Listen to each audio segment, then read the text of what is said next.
সোমবার কি করলে মহাদেব হবেন সন্তুষ্ট? আর্থিক কষ্ট যাবে দূরে, ফিরবে সুখ শান্তি। নমস্কার বন্ধুগণ, আমার ইউটিউব চ্যানেল আপনাদের সকলকে জানাই স্বাগত। আজকের এই ভিডিওটিতে আমি সোমবারের কিছু কথা উল্লেখযোগ্য বাস্তুশাস্ত্রের কথা বলবো, যা আপনাদের জানা খুবই প্রয়োজন। সোমবার দিনটিকে ভগবান ভোলানাথের দিন হিসেবে মান্য করা হয়। তাই এই দিন এমন কিছু কাজ যদি আপনার সঠিকভাবে করতে পারেন, তাহলে আপনাদের উপরেও মহাদেবের অশেষ কৃপা থাকবে এবং আপনিও জীবনে উন্নতি লাভ করতে পারবেন। তাই এই গুরুত্বপূর্ণ ভিডিওটি অবশ্যই শেষ পর্যন্ত দেখবেন এবং কমেন্টের জয় শ্রীকৃষ্ণ, জয় শ্রীরাম, হর হর মহাদেব অবশ্যই লিখবেন। তাছাড়া ভিডিওটি অবশ্যই নিজের বন্ধু বান্ধব তথা নিজের আত্মীয় স্বজনদের সাথে অবশ্যই শেয়ার করবেন, যাতে ওনারাও উপকৃত হতে পারেন। সোমবার ভগবান ভোলেনাথকে বিশেষভাবে পুজো করার দিন। সপ্তাহের প্রথম কাজের দিন ভগবান মহাদেবকে পূর্ণ নিষ্ঠা সহকারে পুজো করা হয়। ভক্তরা সোমবার উপবাস করেন অনেকেই, তবে শুধু উপবাসে কাজ হয় না। শুদ্ধ চিত্তে শিবের পুজো করলে তবে অভীষ্ট ফল পাওয়া যায়। মনে করা হয় ভোলেনাথ অত্যন্ত নিষ্পাপমনা এবং একনিষ্ঠ ভক্তদের প্রতি সহজেই প্রসন্ন হন। এই দিনে মানুষ ভগবান ভোলেনাথকে খুশি করার জন্য বিভিন্ন ব্যবস্থা গ্রহণ করে। এমনটা বিশ্বাস করা হয় যে সোমবার কিছু সহজ রীতি পালন করলেই ঋণ থেকে মুক্তি পাওয়া যায়। আসুন জেনে নেই কি কি করা শুভ সোমবার। ঋণ থেকে মুক্তি পেতে কি করবেন? শিবপুরাণ অনুসারে আপনি যদি ঋণের সমস্যায় অস্থির থাকেন বা দীর্ঘদিন ধরে আপনার যদি কোনো আর্থিক সমস্যা চলতে থাকে, তবে সোমবার শিবলিঙ্গে জলে চাল মিশিয়ে অর্পণ করুন। সেই সঙ্গে মেশাতে পারেন চন্দন। সোমবার ভগবান শিবকে বস্ত্র অর্পণ করতে পারেন। সেই কাপড়ের মধ্যে রাখতে হবে চাল। এতে লক্ষ্মী প্রাপ্তি হয়। এই উপায়ের মাধ্যমে ঋণ সমস্যা থেকে মুক্তি মেলে। এর পাশাপাশি ঋণের সমস্যা থেকেও মুক্তি পাবেন। জীবনের বাধা দূর করতে এই কাজটি করুন। জলে কালো তিল মিশিয়ে শিবলিঙ্গে অভিষেক করলে সমস্ত পাপ নাশ হয় বলে বিশ্বাস এবং জীবনের সমস্ত বাধা দূর হয়। সোমবার এই প্রতিকার করলে অশুভ প্রভাব কমে যায় এবং জীবনে সব ধরনের সুখ লাভ হয়। সুখ এবং সমৃদ্ধির জন্য করুন এই কাজ। জলে বার্লি মিশিয়ে শিবলিঙ্গে অভিষেক করলে আরাম বাড়ে এবং পিতৃপুরুষের আশীর্বাদও পাওয়া যায়। শিবপুরাণ অনুসারে মহাদেবকে গমের তৈরি খাবার নিবেদন করা সর্বোত্তম বলে মনে করা হয়। এর পাশাপাশি সোমবার কাউকে গম দান করলে সমৃদ্ধি বৃদ্ধি পায় এবং পরিবারের সদস্যদের মধ্যে পারস্পরিক ভালোবাসা বজায় থাকে। এটি ঘর থেকে নেতিবাচক শক্তি দূর করে। এবার দেখুন সোমবার দিন কোন কাজগুলি করা একেবারেই উচিত নয়। সোমবার ভুলেও এই কাজ নয় করলেই খুব রেগে যান স্বয়ং মহাদেব। ভোলেনাথকে খুশি করতে অনেক ভক্তরা নানা ব্যবস্থা নেন, তবে এমন কিছু কাজ বা প্রতিকার রয়েছে যা সোমবার করা একেবারেই উচিত নয়। সোমবার ভগবান ভোলেনাথকে উৎসর্গ করা হয়। সোমবার ভগবান শঙ্করকে পূর্ণ আচারের সাথে পূজা করা হয়। ভক্তরা সোমবার উপবাস পালন করেন এবং সত্যচিত্তে শিবের পূজা করেন। ভোলেনাথ অত্যন্ত নিষ্পাপ ও খুব দ্রুত ভক্তদের প্রতি সন্তুষ্ট হন। ভোলেনাথকে খুশি করতে অনেক ভক্ত নানা ব্যবস্থা বা প্রতিকার মেনে চলেন, তবে এমন কিছু কাজ বা প্রতিকার রয়েছে যা সোমবার করা একেবারেই উচিত নয়। বিশ্বাস করা হয় যে এগুলি করলে ভগবান শঙ্করের অপার আশীর্বাদ পাওয়া যায় না। সোমবার কোনো কাজ ভুলেও করবেন না। অন্তত সোমবারে চিনি ব্যবহার করা উচিত নয়।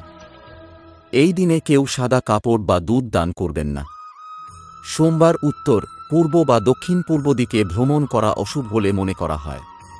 এই দিনে ভ্রমণের প্রয়োজন হলে উল্টো দিকে কয়েক কদম হেঁটে এই দিকগুলোতে যাত্রা শুরু করা যেতে পারে। 2. সোমবার বাবা মায়ের সঙ্গে কোনো ধরনের বিতর্ক করা উচিত নয়। এই দিনে পরিবারের দেবতাদের অবশ্যই স্মরণ করা উচিত।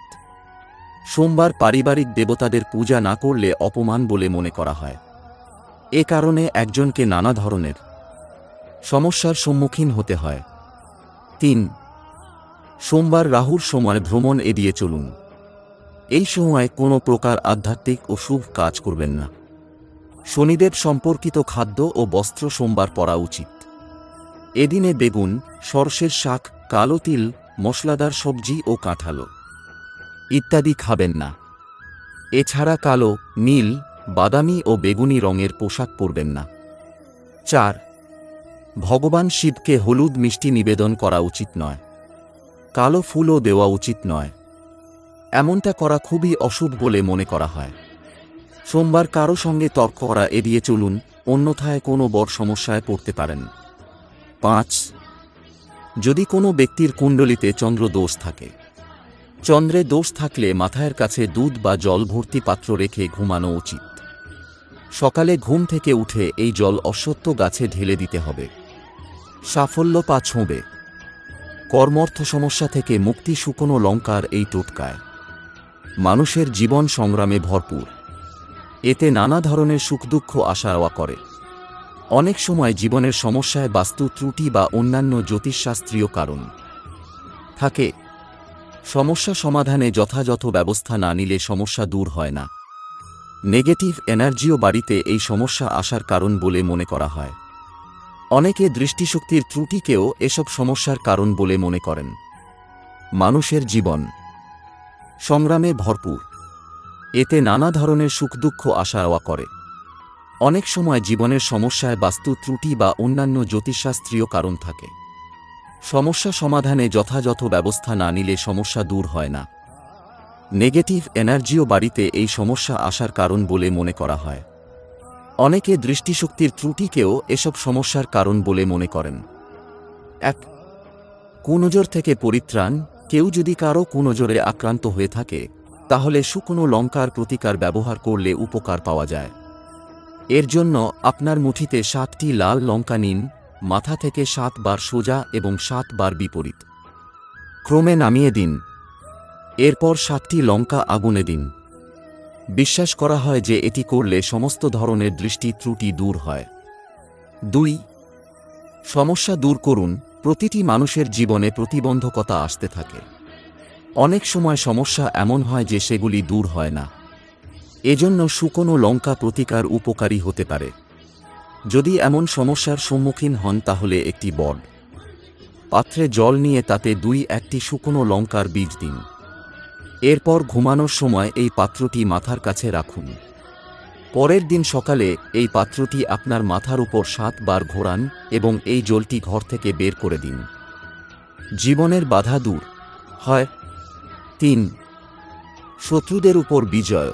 যদি শত্রুতা ক্রমাগত বাড়তে থাকে এবং শত্রুরা আপনার উপর আধিপত্য বিস্তার করে থাকে, তবে শুকনো লঙ্কার প্রতিকার গ্রহণ করা উচিত।